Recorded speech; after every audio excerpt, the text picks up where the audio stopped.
Hello and welcome to another LinkedIn Live podcast episode.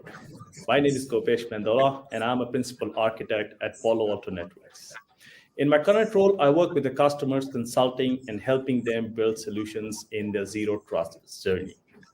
Today, in our podcast, we will be covering the topic navigating security towards a simpler, unified, effective cybersecurity strategy. I understand it's a mouthful, but essentially what we are covering here is how the strategies towards cybersecurity is evolving in different dimension when it comes to technology, cost, people, or process.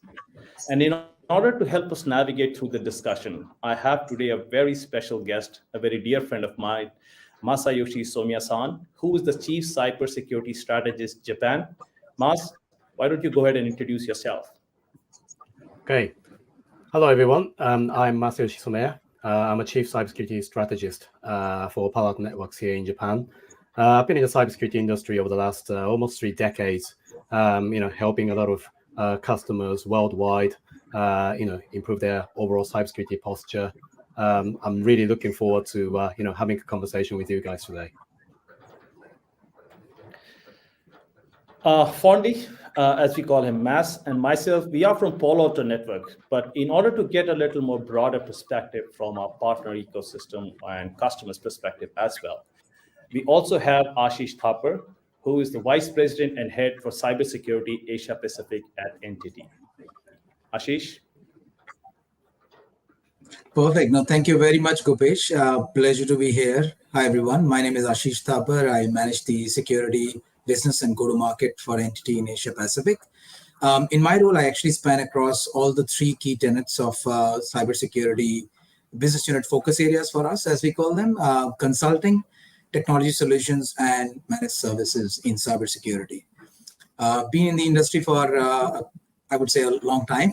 Don't want to really reveal my age here, but I think I really enjoyed. I remember being a SOC analyst more than 20 years back in my career.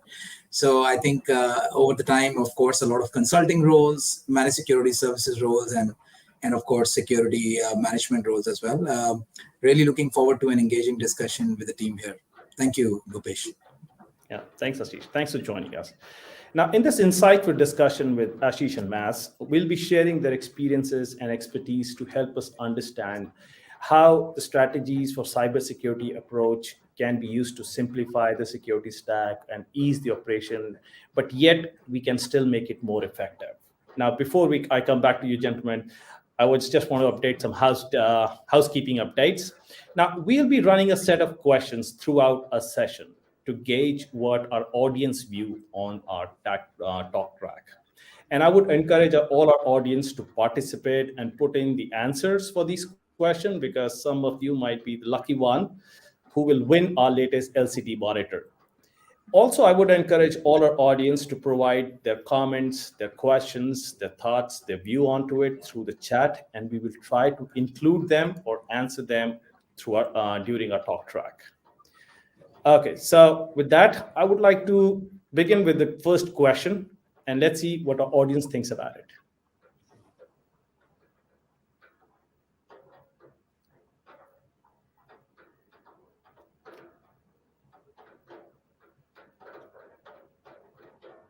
Now, this question says a lot about what we are going to discuss, so I'm really looking forward to the answers from the audience.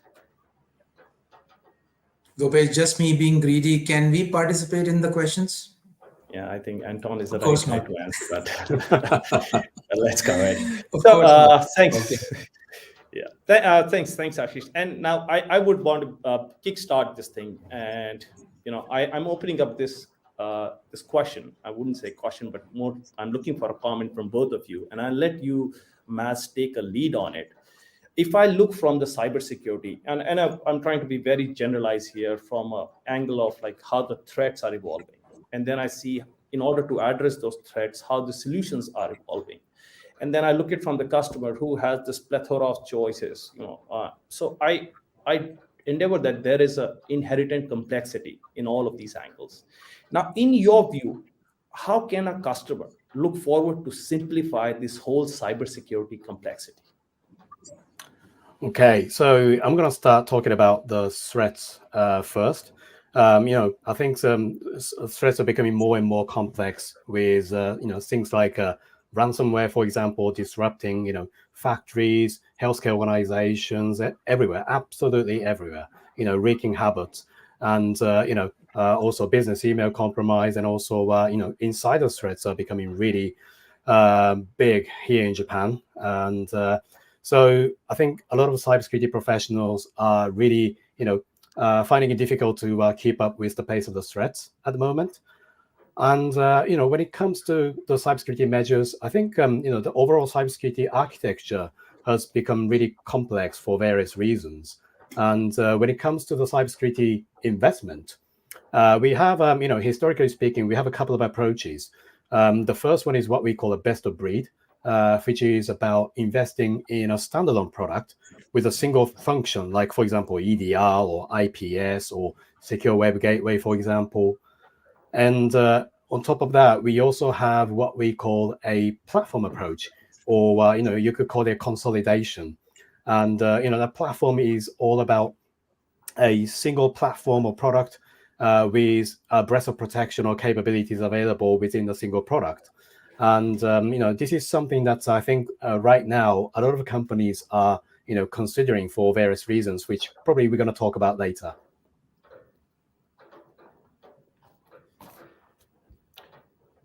So, Ashish, can we get your view on this? Like, how could our customers simplify this whole complexity around cybersecurity? Yeah, thanks, Kobesh. I can tell you it's not an easy question to answer, although it looks quite simple, right?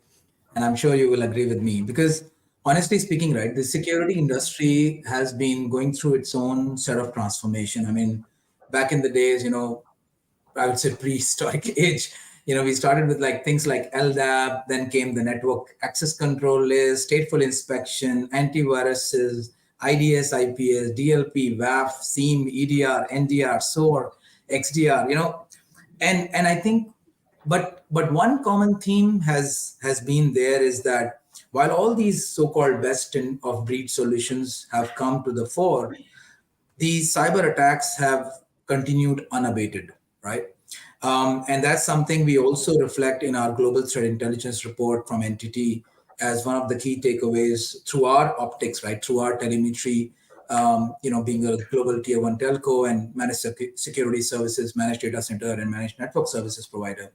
And what we see is that of course, there is a bit of an innovation cycle. Obviously, our innovation is a very positive word, but in a negative connotation being used by the adversarial groups, is that they are basically, kind of continuing to innovate the way they attack, the way they penetrate, the way they, launch the first strike and then, move laterally in a customer infrastructure.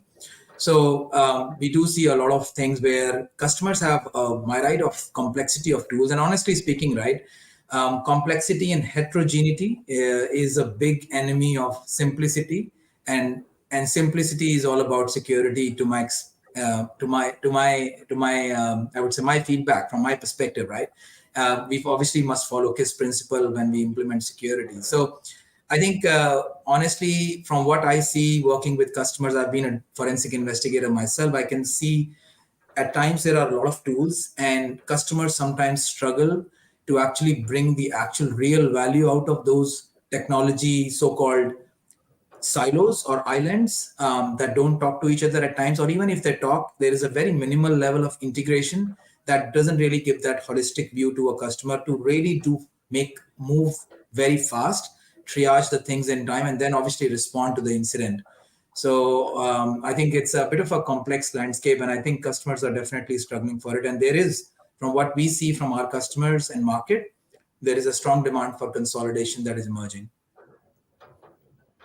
Thanks, Jay. So, from both of your comments, one thing, I'm agreeing more than, I don't know, percentage I could put a number, if I could put a number to it. Exactly. So, what I feel the same, like in cybersecurity world, threats evolved and the solution evolved in a sense. Every problem have a specific set of, a solution or an answer or something. And as you said, Ashish, over a time, we just have a new problem, have a new solution. We kept on accumulating all of these things, whether or not. And then eventually we figured out like, okay, we are dealing with a lot of complexity and some of this is overlapping to each other. There is something that I can do in order to consolidate. So I do believe that consolidation is one of the viewpoint which comes onto here. And consolidation is here from the simplicity. But if you have to see, does the simplicity is only coming from complexity, from side of complexity when it comes to technology, or is this consolidation also going beyond the stack, like not just technology, but as a procurement or as a partner relationship or as a vendor management? And any comments on that? Maybe I can go first. So Gopesh, I think that's another good segue in terms of a different challenge that customers are facing, right? Which is multi-vendor. So obviously there is multi-platforms. Of course, there has been a bit of an acquisition M&A story going on in the cybersecurity world, and I won't even go into discussing as to how sometimes some M&As are successful and not many. um, Keeping that aside, I think from a vendor consolidation perspective, you spoke of procurement. I would actually go even further than that, and I'll say procurement obviously is asking for consolidation because it's very difficult to manage vendors. One, from a technology landscape, and then secondly from a services standpoint, right?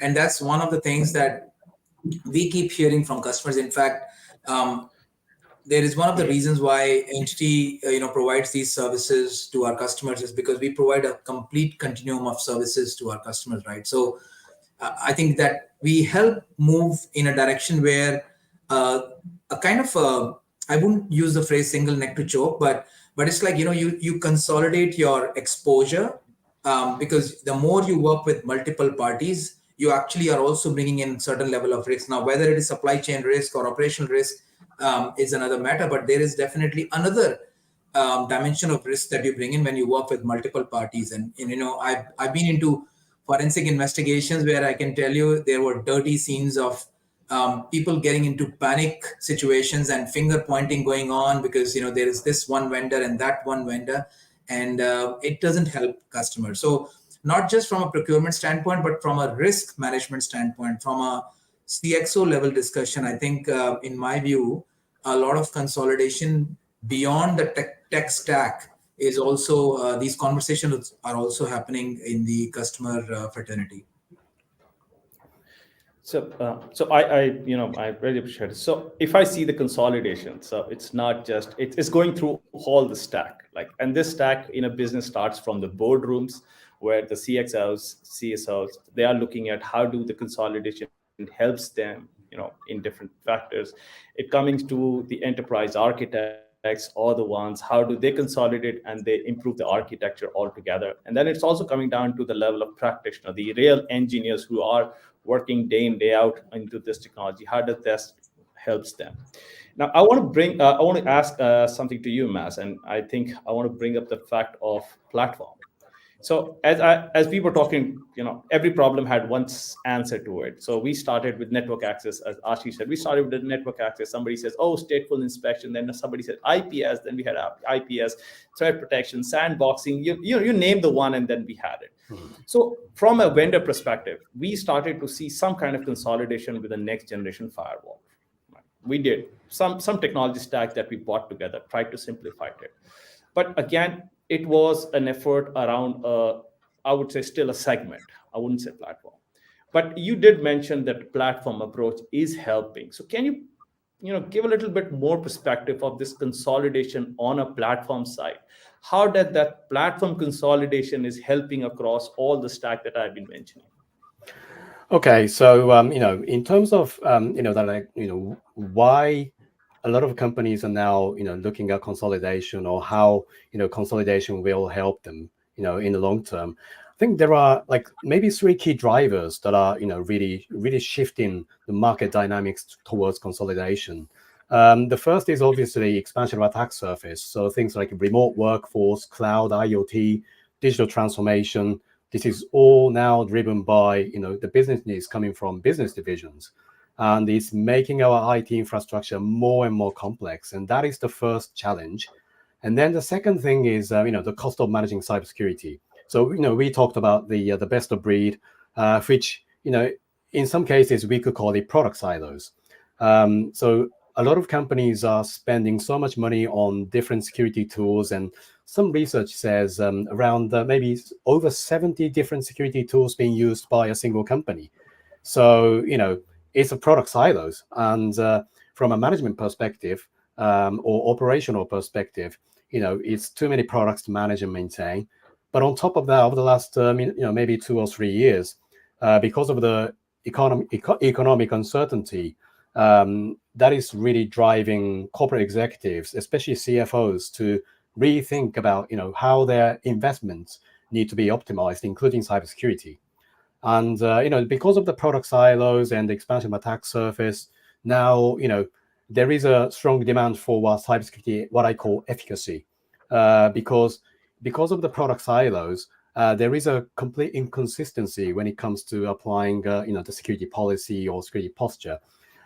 So these are all driving towards, what we call a consolidation. And in terms of the benefits that consolidation can provide, I think it boils down to probably maybe 3 things. One is obviously the simplicity, because if you minimize the number of security tools, or if you build an architecture with a consolidated approach, then your cybersecurity architecture can be simplified, because you don't have all these different tools here and there to manage and maintain. And also on top of that, because you don't have many tools to manage, that means that you can reduce the amount of workloads required to manage and maintain, maybe either by in-house experts or by third party.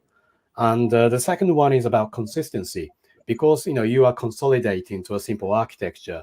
You can apply the same policy regardless of locations, users, devices, and so on. So that probably ties nicely into the implementation of zero trust, I guess.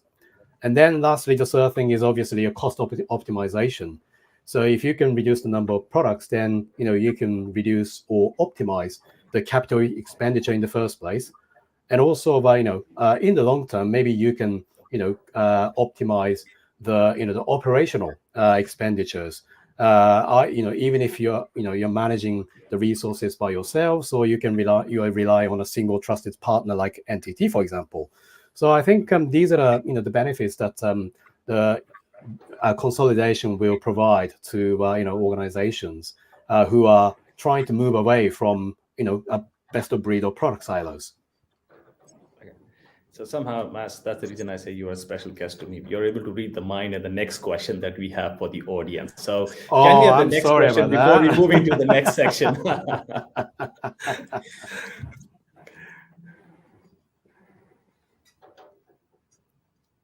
So you're talking about the average tools, the enterprises are using. So I'm looking forward to the answer. I hope most of the people are able to answer it. They would have seen our, the cyber survey that we have done last year.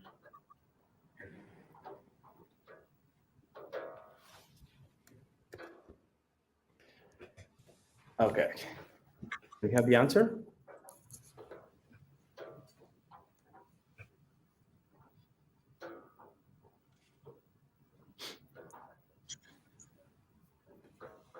All right. Let's move ahead. So, Ashish and I want to bring this. So our dear friend Mas has been saying something about best of the breed. Now, we all have been in cybersecurity for a while, and we know best of the breed has been a guiding principle for most of the customers. They want to buy the best of the breed because the attacks are best of the doubt. They are evolving fast, and they need something which is, at least they believe I need to buy the best when it comes to cybersecurity. It's kind of like paradoxical. On one hand, I have the best of the breed concept principle, which guides me. And then one side, I am looking at this whole consolidation. So how do you look like? How do you, I just want to get a view about it. Do you think this best of the breed is going to go away, or this consolidation would not would not shoot up because this best of the breed is still going to remain there? Well, that's a tough one.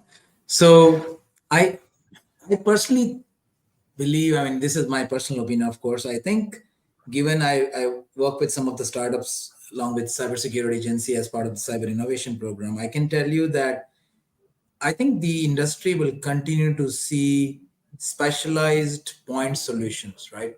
I think that stream will continue to come in. Um, the question is the large enterprises who have been able to, because let me step back. I think there are two types of customer segments, right? One customer segment is that probably do not want to have a very large investment in-house, right, within cybersecurity talent, and there is a shortage of talent, right? I mean, even if people have, are listening to this particular broadcast. I mean, if you have CVs, referrals, please do reach out because it's always a shortage of talent, right? So that's one where they have a very heavy investment in-house with cybersecurity talent. The second stream of customers is who want to go very light. And actually, if you really look at it, right, you trash and slice and dice the whole thing, you will be able to find out which are the customers that are doing heavy investment in security because one, they are heavily attacked. Secondly, they are heavily regulated industries. Or thirdly, they are critical information infrastructure organizations. So they are like almost something happens to them, then it becomes a matter of national security interest. So keeping that in mind, right? And I think what I'm seeing in the industry is you will continue to see best of breed solutions coming and point solutions, but I think the larger companies, right, the companies that really are hammered big time, have almost gotten into a state of kind of stitching the fabric themselves. Whether it is patchy or not, I won't go into the details, but they've tried to put it all together so they get a single pane of glass view.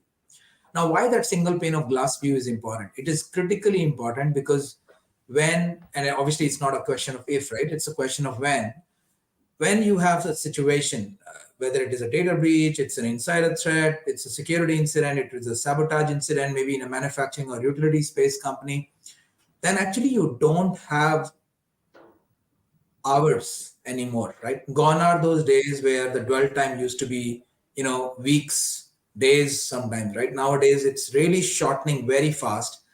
And that goes back to the maturity of the industry, right? Because now there is a lot of visibility that organizations have achieved.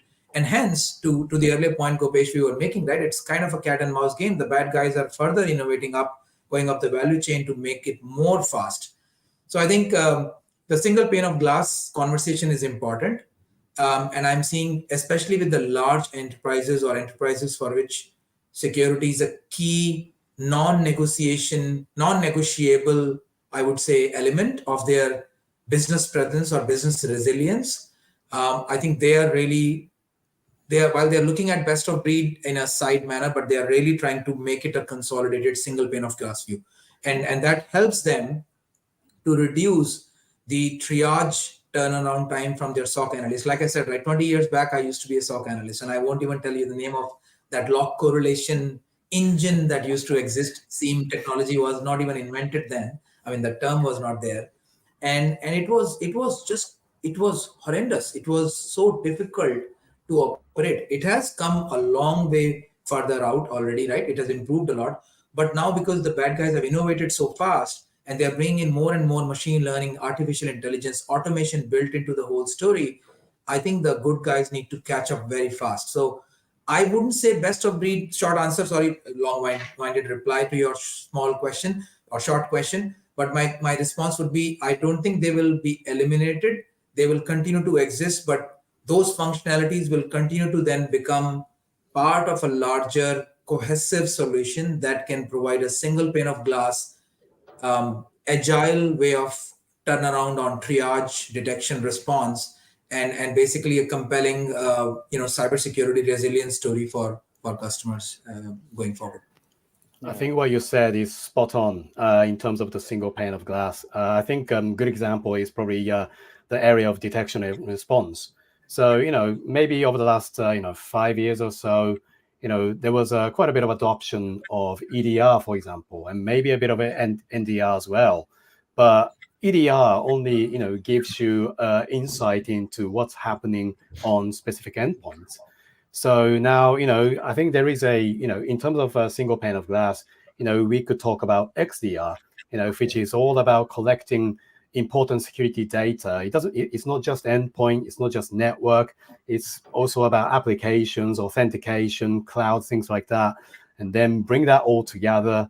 And you talked about the SOC operations earlier, but if you use a AI-driven detection and response capabilities, then once you collect all the data from the entire infrastructure, you can rely on the AI to do the analytics, and it's going to give you a great insight into not just what's happening on a specific segment, but also it gives you a great visibility into what's really happening across the whole enterprise. What is the impact? What is the significance of the threats? So going back to what you said about the single pane of glass, again, it's absolutely spot on. And also when it comes to maybe I could give you an example of application workload security. So if you are talking about adopting a cloud, maybe multi-cloud or hybrid cloud, with a few cloud service providers involved, and then on top of that, maybe you are using virtual machines and you are planning to introduce containers and serverless, and in the long term, maybe you are thinking about adopting CI/CD pipeline, things like that. If you think about that, it probably makes sense to have a single pane of glass in a cloud native application protection platform that allows you to give a full visibility into what's happening in the application workloads across the multi-cloud environment, instead of investing in all these different individual standalone products. So again, going back to what you said, Ashish, I think you're absolutely spot on. Yeah, and Mas, I'll if you it's okay, Gopesh, I'll just pick on some very important point Mas mentioned, right? He mentioned the multi-cloud, kind of situation or context where no customer today, I mean, very few customers, in fact, we see are only bound with or kind of married to, let's say, one hyperscaler, right? They are basically trying to make sure that they have that resiliency and high availability built in, and they are having different workloads with different hyperscalers. And honestly speaking, right, it's very difficult. I can tell you the single pane of glass philosophy is very easy to mention, but very, very difficult to implement. And I think that's why I said earlier, right, the large enterprises with a lot of DevOps people, DevSecOps people have tried to stitch this together, but it's always like patchy, and it's because it's not evolved organically. I think there is always that element of performance glitches, gotchas in between, blind spots that emerge, and hence even for that multi-cloud environment. And I can tell you, right, sometimes customers move to cloud thinking they are secure, but then there is always that realization that must come in very strong about the shared responsibility model in cloud, right? That you must understand there are certain responsibilities that you have to protect your data and information infrastructure, and there is something that the cloud service provider will do. So I think between that is where the balls get dropped, and vulnerabilities emerge and the bad guys take advantage. And especially now that used to be with one single multi-cloud cloud provider or hyperscaler, but when you have multi-cloud, the problem becomes amplified 3 times or 4 times depending on how many providers you're using, right? So I think it's critically important that those elements are taken care of, and you try to eliminate as best as you can the blind spot. And I think this journey of this single pane of glass needs a lot of research, it needs a lot of experience, it needs a lot of data for it to really work properly. Yeah. Thank you, people. I think that was a lot of information, and I'm sure people will find it a little grasping to digest all of it. But again, I'm just trying to say, I would just want to try and simplify it, because to help our audience to get it. So the best of breed, as Ashish said, in my view, also it's going to stay. I have worked with some of the customers, and as and when a threat emerges, or there is, like in today's time, we all are zoned by AI. So there is a big concern about everybody. Oh, AI enterprise, is it secure? Is it not? What should we do? There would be eruption of some startup who will have some immediate answer for some immediate use cases. Now the enterprises like banking or government who are highly regulated compliance, they have to go with it because they have to be compliant. So the best of the breed stays there. They would be. But the other enterprises, would look for a more strategic view. They would want to see, do I have the capability or something which will deliver the capability over a time, because I just don't want to add another layer. They would wait for it. And I think this is where people like us, people like, Ashish comes back and help them navigate through this, look through the balance and says, okay, is it the right time, or can we help them build a roadmap strategy so that they don't just keep on adding a layer thinking that they're protecting, but unnecessarily adding more complexity, which in turn makes them less secure. Now, once we do that, you go to that platform approach. Okay, so best of breed is there. What is this platform approach? Now, personally, as a company, we believe the platform approach is helping customers a lot. We have customers adopting our platform, but there is no universal platform in today's time. Like, I can't give you one platform which will solve all the problems. We all are trying to look through different segments of your enterprise IT journey and try to consolidate into a common set of solutions, not overlapping, giving that uniqueness. Now, in this platform, again, every customer would, every vendor would say that, but we are trying to make the best of the breed within the platform itself. So there would be a platform. Now, that's a platform. When you again have platform, you will again say, oh, I have multiple platform also. And this is where Ashish and partners and somebody like us and come, that single pane of glass, that's the nirvana state everybody's looking at. And unfortunately, I still see it in the future. I don't see it immediately happening. This is where we help, because still, as I said, that, as Ashish said, that single pane of glass requires a lot of complexity, a lot of data points, a lot of analysis, and this would happen, but that needs the right approach, a right choice of platform, and the right partners to help you build that single case. So the thing is, best of breed will be there, but platforms will emerge, help you solve the problem. And on top of the platform, you have to devise a strategy where you can have the single pane of glass that can give you that more visibility, reliability, all of this around it. And from here, we want to move into the next section, which I believe is more interesting. I want to challenge Mass on it. But before I go there, I have a short question for our audience.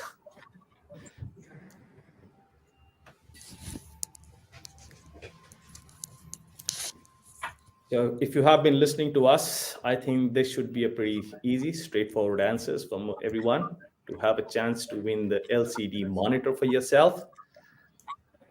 And I'm also equally eager to look at the answer. Okay, all of the above.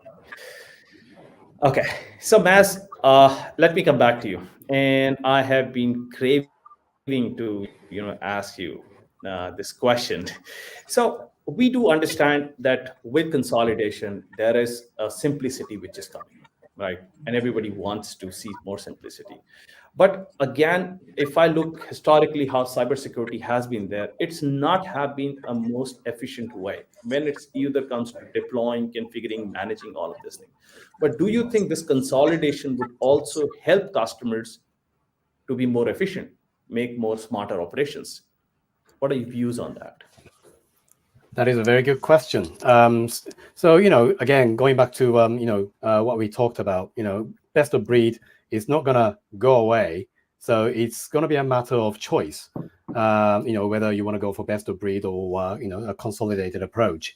But, if you are minimizing the number of cybersecurity products, that means, you are simplifying the architecture. So you can probably focus on, managing resources not to manage cybersecurity products and alerts, but to manage your own cybersecurity overall. You see what I mean? Again, because the amount of products you manage is small, so you can really focus on what matters most. So I think in terms of best utilizing the resources you have, and there is a great benefit of a consolidated approach. And maybe I might have talked about it earlier, but if you are consolidating, then that means you don't have to go to different management consoles and create all these different policies here and there, depending on where the locations are, where the users are, for example. So you can apply a consistent cybersecurity policy regardless of locations, users, devices, and applications.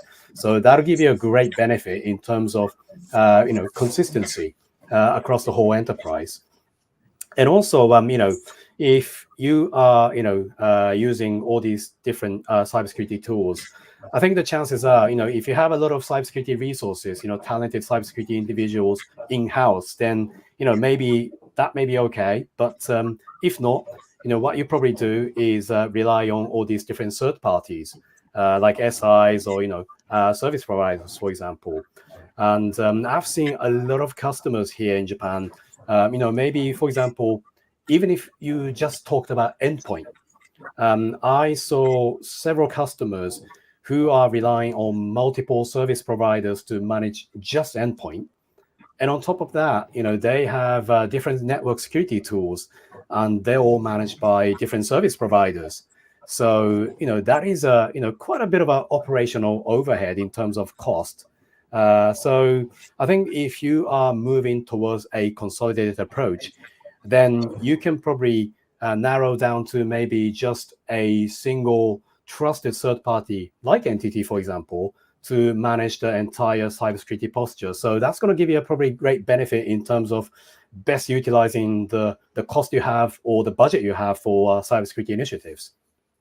Yeah, maybe I can just pick on that point, Mas, right? So you are right, because one of the trends that we are seeing with customers increasingly, which actually, honestly speaking, it happened in the IT operations landscape for quite some time. It also happened in some of the business functions for quite some time, was the concept of outcome driven contracts or outcome driven engagements, right?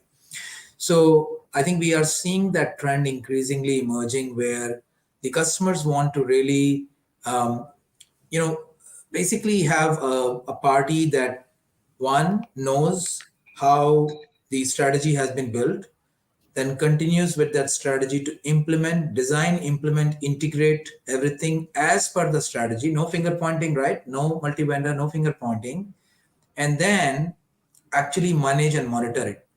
The outcome that the customer is expecting in those situations is basically ensuring that their, the risk comes down.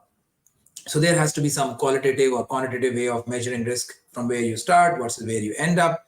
It could also mean, from a cybersecurity maturity standpoint, the maturity ratings going up, things like that. And I think we are increasingly seeing those expectations in the market space already. And hence, I think that's where we are trying to kind of bring all of our muscle power together and our credentials and our capabilities, right from security consulting to security architect, engineers to managed security services, SOC analysts, because I think it takes a village to protect an infrastructure from a cybersecurity standpoint. And forget about IT. I mean, we talk to a lot of manufacturing and utility customers. Oh my God, this whole notion of air gap. Honestly speaking, the moment I hear from someone, we have an air gap, and I'm like, my eyebrows go 2 inches above my normal level. I'm like, are you really sure about it? I mean, if you recall, right, and this is public information, right? When Colonial Pipeline attack happened, one of the reasons, although the threat, from what I remember reading through the research, the threat did not go towards the ICS side, but they had to shut their pipelines down because they were just not sure if they percolated or it had a lateral movement towards the industrial control systems or the pipeline operation systems. Yeah. So from both of your conversation, I do see, once we do consolidation, where we are not just trying to simplify things, which eventually that's the plan of being consolidation. We will simplify things. We will use the platform approach and try to simplify as much as possible. But this is also helping in operations. Now, I have been myself, like I've been in operation for a while. I've been a TAC engineer in my life, initial beginning days. I know how difficult it is. And the challenging part is, as and when the new technology, new product comes in. If I traditionally look, we buy multiple vendors, multiple OS, multiple versions. Retraining all of these things is again an operational burden that customers goes through. It's not easy to have a Yeah. team, and everyone, as Ashish said, everyone has a lean team, and at times they don't even have a team, right? So a lean team going through multiple trainings and then managing multiple. So that consolidation will simplify to have a common management, common configuration, ease of doing. But I also believe, and I think this is somewhere we are trying as Palo Alto, we are also developing these platform approach. And one thing that we have realized is that visibility of customer. is an unprecedented. Like suddenly, when you have a common platform who's getting all this telemetry information where you can consolidate everything, the way that you were looking at your landscape. Now, I don't want to use the word threat landscape only, but the IT landscape itself, it just is like mind-boggling. Oh, I didn't know that. So I want to take this example, especially. So we started with 15 years back with NGFW. We did a great job consolidating some of the technologies together in one platform. I'll use the word platform here. And we delivered a lot of value, but still we were a little part of the network, the whole part of network security altogether. And slowly and gradually, when this network security platform started to evolve from a hardware to a software to a cloud based, we had a footprint across and we built a whole platform. And then I was talking to customer and we were showcasing the roadmap. And he says, "Oh, I have invested heavily." And these were the people who used to buy best of the breed. And then it took a while for us to break that best of the breed into a platform approach. And now they come back and says, "Okay, I went with your platform. I have you everywhere. What is that?" And we were showcasing the roadmap for the view. Now suddenly they can see the whole traffic view across the hardware to software to cloud, and suddenly the threats wherever they are emerging, and then this view is like eye-opening for them. That's the power of platform, which hasn't happened. It's simplification, it's operational ease, is that visibility, and that visibility in turn, and most of the practitioners like us know, if I know, I can reduce the risk. I can only reduce if I know. That visibility provides me capability to bring down this, reduce the risk, have configuration. I know where's the leakages. I know what needs to be done correctly and all of these things. So I think with this, as I said, simplification, consolidation is emerging as one of the things which will help us simplify, have a better security outcomes, and at the same time, build a much more robust cybersecurity architecture for our customers. Now, before I move into the next section, specifically, Ashish, because you mentioned multi-cloud, one of our customers have a question here, and I want to bring this question to you. So you talked about that shared responsibility model in the cloud. Now, as per him, they want to see where the major gaps in this, responsibility model it's all together. Now, whatever the reading, from their reading itself in the real time issues, misconfiguration has been the main root cause for any of those incident that happens. So, what's your opinion about it? Yeah, no, that's a good question. I think that's Miss Jairaj, if I read it correctly. So I think it's a good question. Honestly speaking, from a cloud, from data breaches that happen in the cloud environment, right, or cloud native environments, misconfiguration is one of the biggest pieces. And that goes back to the perspective of false sense of security, where customers are moving workloads to cloud and they realize that, or they not realize, actually they perceive that the workloads are protected because I'm working in a very controlled environment. And later, when let's say things go sideways, as I say, snow hits the fan. I'm not going to use the other word, of course, but when that happens, when you investigate is when you scratch your head like, oh my gosh, this could have been prevented because one, it could be, let's say, a storage bucket was left unprotected. The data itself was unprotected inside that storage bucket. So, and that's not just that, right? You have other, kind of cloud native platform security protections that are built in, but they're not switched on by default, but you are expected to do those things. I think customers missed on that. I know hyperscalers have also been improving their stance in terms of now bolting it by default so that you have to disable it if you want to really do it the other thing at your own risk, of course. So industry has been improving. So short answer is, I think misconfigurations is the biggest piece, but I would also say that just not misconfigurations. I think the other thing that I'm also seeing is where it's not just about platform related misconfiguration. It's just that the data itself at times is left unprotected. I personally believe, I think you need to have that mindset of sometimes looking at public cloud environments to really think that, you're operating your data on someone else's computer. So you need to really come in with a very clear mindset of data centric security to really protect it in a very robust manner. And yeah, great, Ashish. In fact, I want to say like what Ashish has emphasized here. Cloud, the hyperscalers, even the SaaS services and others, they are giving you a default configuration which is most acceptable by most of the people and should work by default. That might not be the best configuration or the best that you want to start with as an organization, because you have more controls, more restrictions, and you just want. So maybe we can always reach out to us. We will love to work with you to tell you like what could be right approach, and definitely we'll guide you through that. Such kind of incident can be minimalized so that you have a better outcome, rather than just saying, okay, you have gone through this misconfiguration, and each time you still stumble on the same problem again and again. Now, I have a very interesting last piece of my conversation, but before I head ahead, this is the last question of our series of a question for this podcast. So can we have a last question here? So Gopesh, is that the last chance to win that monitor thing that you're saying? Definitely, sir. If you have missed the rest three, I am sorry.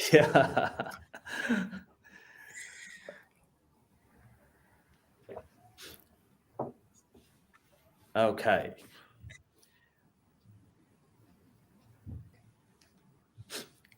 So now the last section here itself. So we have talked about how consolidation is one of the approaches, if not the only one of the approaches to simplify things, make a better operations, have better visibility for the better outcome.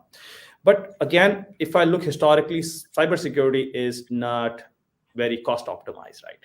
It's one of the most areas where enterprises have been spending a lot of money. So would this consolidation bring some kind of cost respite to the customer? Can they also see a cost benefit when it comes to ROI or TCO onto it? Now, here I want to break it into two streams where I want to get Maz your opinion as a vendor. What's your thought if you consolidate? These are the monetary benefits that you can. And Ashish, from your perspective also, because you will not be only looking through the vendor, you might be seeing a couple of vendors together. The consolidation might be more abstracted for you. So I want to go with Mass and then come back to your point of view on this. Okay, so I'm going to talk about it from a cybersecurity vendor perspective. So I'm looking forward to maybe a bit of a different opinions coming from Ashish. But I think when it comes to cost benefits of consolidation, I think it boils down to maybe three things. Obviously, the first one is capital expenditures.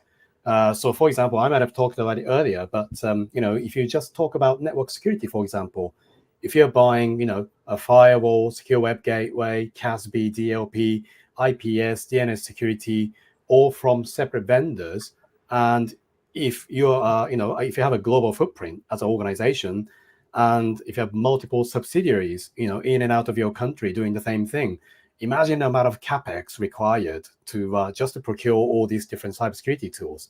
So, if you move towards a consolidated approach or a platform, then you're not buying and renewing, tons of products and services. So, if you talk about network security, maybe you could just consolidate to a single platform like SASE or Secure Access Service Edge, for example, offering all the capabilities. And then the second thing I would highlight is, again, operational expenditures.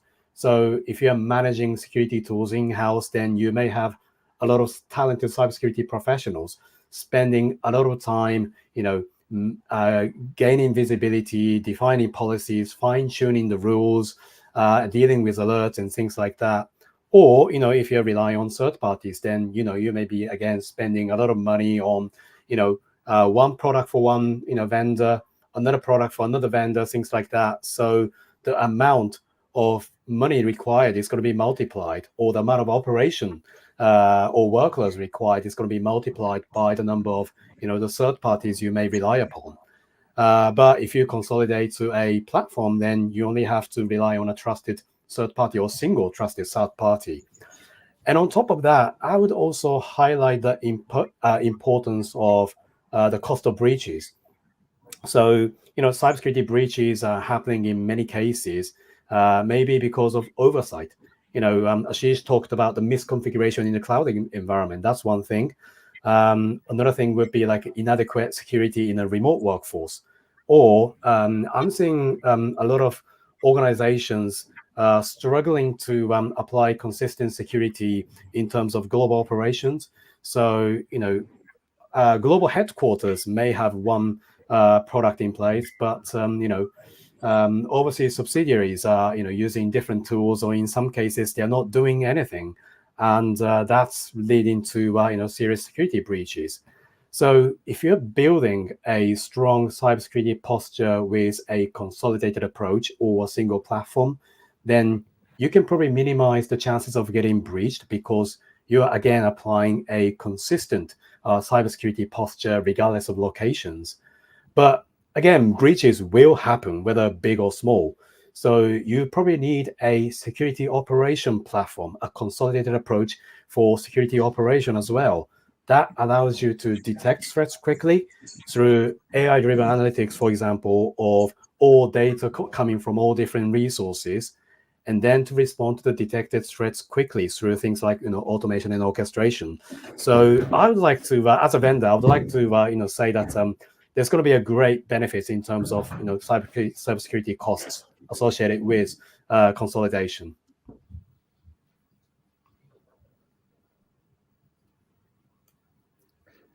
All right, maybe I'll go next then. Thank you, Mas, for that insight. I think that was very well articulated. From my perspective, of course, um,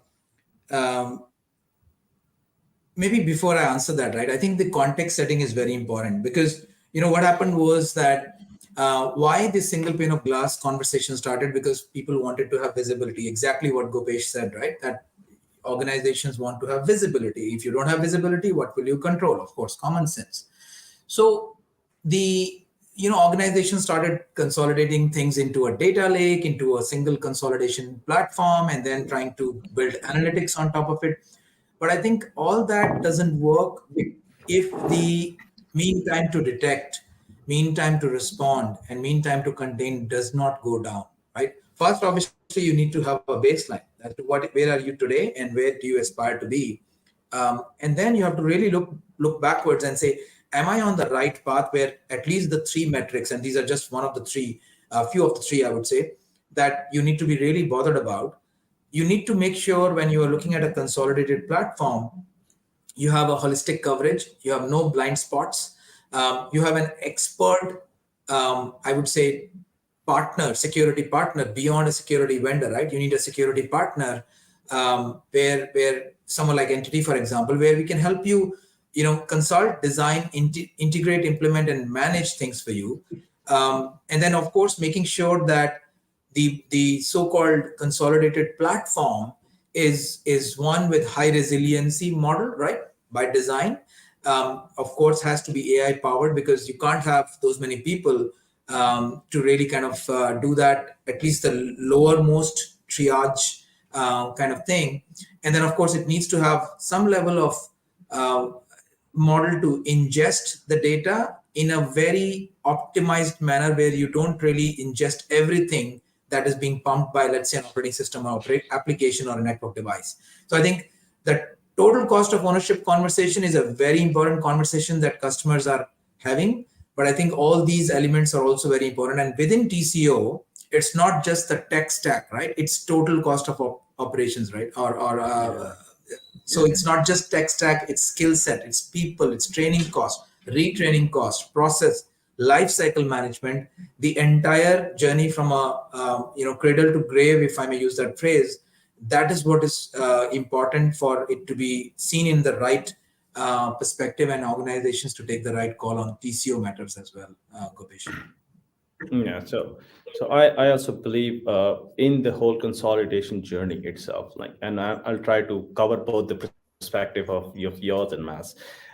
Like Mass says, if I see from a very product centric approach, like generally customers have bought multiple products, required, you buy one more, and over the time when they were evaluating itself, I have seen customers saying, I have a lot of overlap of capabilities.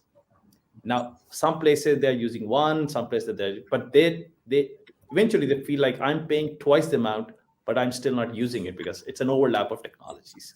So I end up paying more for it. Now, somebody consolidated and say, okay, you only have these capabilities as part of consolidation. So now you don't end up paying twice of it. You just pay it once, but you are able to deploy it across. That's one saving that I immediately see from the customer. Now, there's another aspect of it. Okay, now if I have buying this platform of yours, now because they buy it, the other operational benefit that we talk to them, and at least the customer is coming back and say, okay, now I am able to have a little bit more sturdier or steady team because I don't go make them read those many manuals, admin guys, trainings, and all of these things. Operations are improving for them. So that becomes a part of their ROI into it, adding to it. But what becomes, as Ashish said, the another aspect which comes is when you have these kind of platforms and when you are building something like a SOC or something where he's coming, mean time to detect and mean time to response really comes down because now you have a more integrated and controlled way. Now all of these platforms means like at least the platform approach will be able to provide you more meaningful outputs, like whether it's information incident, alerts, more meaningful, and then you are able to take immediate action. Now, instead of in earlier days where you were having all of these information coming up to it, you have to stitch it by yourself. Now the platforms are helping you to pre-build all this information and only provide you what's more relevant so that you can immediately take an action back on it. And the second dimension, once you take an action, your action doesn't have to go through n number of devices and to look through it whether your actions were successful or not. Now you take action on a platform, and the platform responsibility is to go and get the whole action, the kind of response that you want to build across your network, across your devices, across your whole landscape. So it is helping you in the whole, as a stack, he says, it's not just the cost of the boxes include onto it, but it's a whole stack which gets benefited on the spectrum of the cost itself. So with this, we are almost coming towards the end of it. I know I have a few more questions and I would have loved to ask, but I think we are bounded by the time here. So any final comments, guys, before we go ahead and close this podcast? Okay, I'll talk about it first. I think it's a bit of a, I wouldn't call it a battle, but it's a bit of a debate between best of breed versus the platform or consolidated approach. And obviously, again, going back to what we talked about, there are pros and cons associated with them. It's not just about the technologies, it's about the operations and things like that.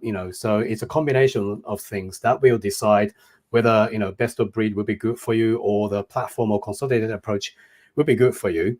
But when it comes to our partnership with NTT, Palo Alto Networks is the biggest cybersecurity vendor in the world, delivering all these consolidated cybersecurity platforms for network security, cloud security, and security operations.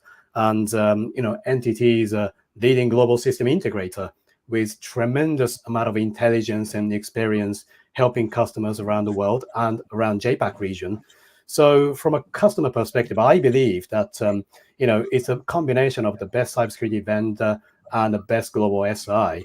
So customers will definitely gain benefits in cybersecurity transformation, whether it's zero trust, SASE, cloud security, or security operations. So I would encourage all the viewers today to go and talk to NTT straight away. I think Ashish, that's a nice pitch there. Thank you, Mas. That's just covered up for you. So thank you very much. 30 seconds for your comments. Yeah, sure. Quickly. So I think absolutely wonderful discussion, and I think of course Palo Alto is one of our top strategic vendors at NTT, and this is something that we are quite proud of. They are quite absolutely one of the best in the industry. What I would definitely recommend as a key takeaway for customers and partners, clients on the call right now, or probably this particular session, is that I think definitely please continue to invest in the security fabric or platform approach. I think that's something that we are seeing benefits that a lot of customers are deriving when they are consolidating things. Of course, you have to really shift left, towards to basically, address the problems right at the root, but you have to make sure you shield right. So it's a shift left, shield right approach as well, that you have to keep a fine balance between the two. And maybe a last word of advice is, I think this is the cybersecurity month, if I'm not wrong. So please stay cyber safe. Of course, it's a difficult job that all of us are doing as defenders, as the good guys. I would say power to everybody. Stay cyber safe. Thank you. Yeah. Thanks, Mas. Thanks, Ashish, for your comments. So thank you for your insight and perspective to help people navigate this cybersecurity consolidation journey together. I'm sure now we'll be able to see through how we can leverage this consolidation, simplification, optimize operations, cost benefit, and yet make your cybersecurity strategy more effective. That's the whole point of it. Now, from the audience, if you would like to know more about cybersecurity consolidation or looking for us to help you, feel free to reach out to us via the comments, and we will be happy to work with you to assist you in your safe cybersecurity journey. Now, with this, I would like to close the session, and we look forward working with you. And I also look forward for our next episode. Good day to everyone. Thank you. Thank you. Thank you, guys.